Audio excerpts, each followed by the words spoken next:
Chère Montévrinoise, chère Montévrinois, après plus de 2 semaines de polémique, je prends ce jour la parole. J'ai consciemment fait le choix jusque-là de ne pas m'exprimer afin de prendre le temps de la réflexion, sachant pertinemment que quoi que je puisse dire, ce message sera source de discorde. Néanmoins, je souhaite ici rétablir quelques vérités. L'aménageur d'État, qui est l'EPAMarne, a depuis longtemps prévu l'aménagement de l'écoquartier. Ainsi, la parcelle 390, située tout au sud de l'écoquartier, a toujours été destinée à accueillir de nombreux logements. En 2017, EPAMarne propose à la ville de réfléchir au projet d'une émergence de grande hauteur afin de répondre aux futurs enjeux et directives imposés par la révolution écologique. Ce que beaucoup appellent la tour. D'abord, fermement opposé à ce projet, c'est à la lumière des arguments développés que j'ai appris à appréhender ce programme et à me familiariser avec les nombreux enjeux mis en avant. Et finalement, après des heures et des jours d'échanges, il m'est apparu évident que cette tour inédite ne pouvait voir le jour ailleurs qu'à Montévrain. Dès lors, nous ouvrons une enquête publique afin de changer le plan local d'urbanisme en faveur d'une émergence pouvant aller jusqu'à 60 mètres de haut. Nous ne recevons alors aucun commentaire, ni de la population, ni des personnes publiques associées, c'est-à-dire aucun commentaire de nos homologues voisins, ni de Chessy, ni de Céris. Chacun nous retourne un courrier signé dépourvu de remarques et d'observations. S'en sont suivis 3 ans de pourparlers avec l'aménageur et le promoteur afin de façonner ce projet de manière à ce qu'il colle parfaitement à la morphologie de notre ville et réponde à nos besoins actuels et futurs. Ainsi, c'est seulement en février 2020 que le projet final est validé.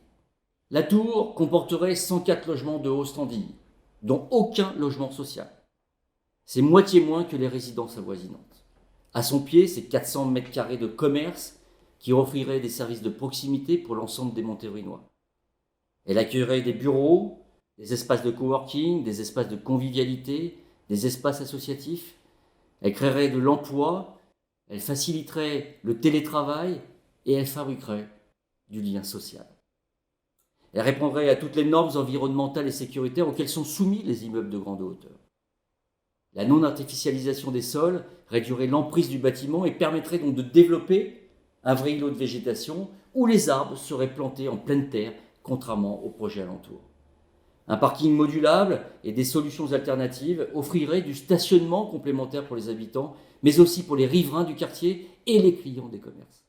C'est une évidence, ce projet avant-gardiste saurait aussi s'intégrer parfaitement dans notre écoquartier pionnier sur bien des aspects. Avec ce projet, nous sauterions ensemble dans le mode de vie du siècle prochain avec une solution qui permettrait de répondre aux besoins de logement sans nuire à l'environnement. C'est ce que défendent d'ailleurs l'ensemble des écologistes.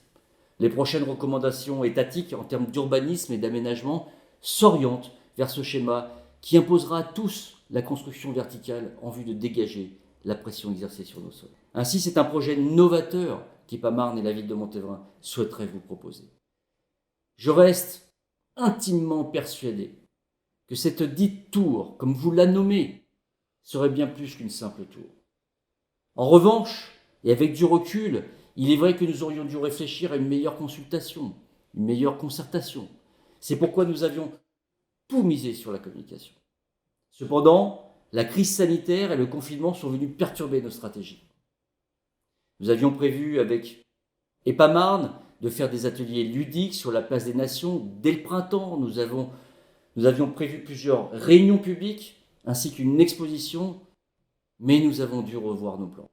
Comme beaucoup, nous avons été pris de court et seule l'exposition a pu voir le jour normalement, tandis que nous avions maintenu tant bien que mal une réunion publique visant à présenter les projets d'envergure de l'écoquartier, dont cette fameuse tour, et c'est en toute transparence que nous avons filmé et rediffusé cette réunion pour justement ne rien vous cacher. Depuis, la colère gronde. Alors je déplore évidemment l'agressivité de certains et les prises de position publique des autres. Je regrette évidemment le manque de courage et la mauvaise foi de certains de mes homologues, tandis que je salue ceux qui me soutiennent dans l'ombre. Je n'ai pas pour habitude de baisser les bras, ni de battre en retraite ou encore de me défausser. En revanche, je me refuse de me battre seul et contre tous. Je n'ai pas été élu maire pour trahir les miens. Je me targue depuis toujours d'avoir le sens des gens et cela ne changera pas. Ainsi, je vous annonce qu'à la lumière du mécontentement de certains d'entre vous, j'ai demandé à EPAMARD de suspendre le projet et de lancer une consultation afin de recueillir le ressenti des Montévrinois et seulement des Montévrinois. Je ne souhaite en rien imposer un projet auquel personne ne croit. Ça n'a jamais été ma façon de faire et ça ne le sera jamais. J'entends la grogne féroce des Antilles, mais la majeure partie des Montévrinois reste silencieuse.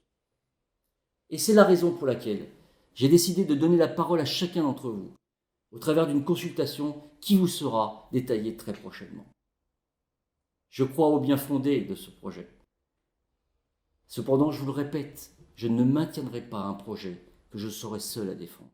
Alors, chère Montévrinoise, chers Montévrinois, je suis depuis 11 ans votre maire et depuis bien plus longtemps fidèle à notre ville. Cela ne changera jamais.